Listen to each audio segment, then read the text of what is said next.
May isang paraan din sa pagtawid kapag mayroong baha.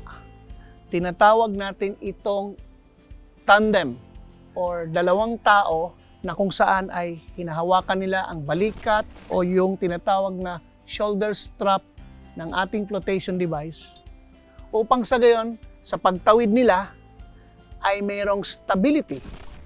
Ang isang rescuer ay nakatalikod kung saan doon nanggagaling ang agos at yung isang rescuer naman nakaharap niya ay siya yung nag-i-stabilize upang sa gayon ay hindi sila maanod. So ang magko-command ay yung nasa likod, no?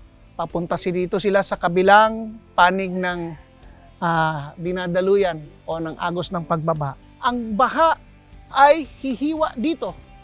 Hihiwa upang sa gayon ay hindi sila maanod.